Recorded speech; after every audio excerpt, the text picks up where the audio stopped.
We are about to take bold new steps to follow through on my pledge to buy American and hire American. On the day President Trump signed his new Buy American, Hire American executive order, there are new questions involving his daughter's business and China. The Associated Press reports, quote, on April 6, Ivanka Trump's company won provisional approval from the Chinese government for 3 new trademarks. That night, the first daughter and her husband sat next to the president of China and his wife for a steak and Dover sole dinner at Mar-a-Lago. With us here tonight, MSNBC host Stephanie Ruhle, a veteran of the business and banking world and the television world as well. This is a weird diagram.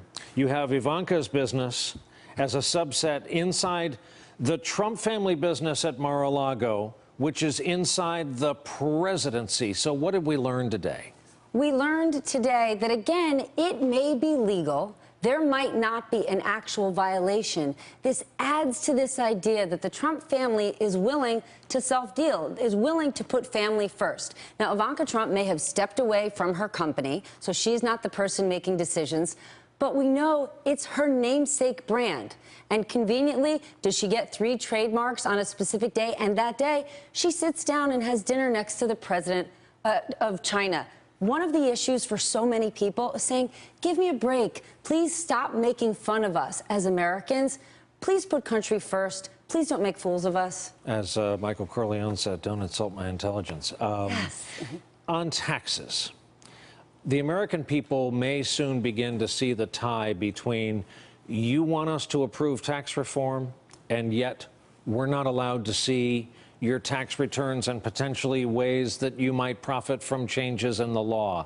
The tax returns are going to come roaring back. Well, this is something that the president probably didn't forecast. Remember, 2 days after the inauguration, when Kellyanne Conway said President Trump won, he doesn't need to release his taxes. That has already been litigated. Well, it hasn't. And over the last 89 days, when many Americans have seen President Trump change his positions on things, change his views on things, the fact that here we are with taxes again, and he's saying, I had an extraordinary win. Why are my taxes coming back again? The fact that he's unwilling to show his taxes have people uneasy, and to your point, saying, hold your horses.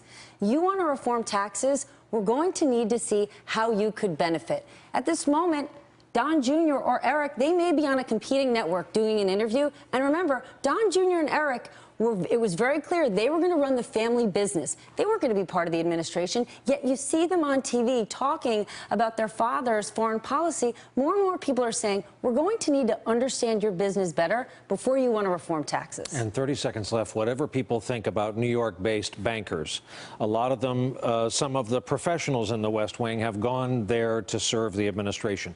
They must be antsy on this topic. They're frustrated on this topic. They went down there, the Steve Mnuchins, the Gary Cohns, the Wilbur Rosses. They went down there because they understand tax reform. They understand big business. Being held up, not being able to move forward because they're stuck with, well, the president doesn't want to release his taxes, so the resistance is showing up. They're kind of saying, give me a break. This job is hard enough as it is. Steve Mnuchin did not want to have to come out and say, well, August looks aggressive. Don't think we're going to get tax reform done then. Many, many people voted with their wallets. They wanted tax reform to happen. They were willing to hold their noses, look the other way to some of President Trump's behavior, but they voted with their pocketbooks. If he cannot get tax reform done, what can he get done? It's a matter of, are you going to show your taxes, Mr. President? It doesn't look like he is. Stephanie, and if not, why? Stephanie Ruhle, a former and reformed New York-based banker, thankfully now in the television business. We appreciate you coming by tonight. I appreciate it very much. Hey there, I'm Chris Hayes from MSNBC. Thanks for watching MSNBC on YouTube. If you want to keep up to date with the videos we're putting out, you can click subscribe just below me, or click over on this list to see lots of other great videos.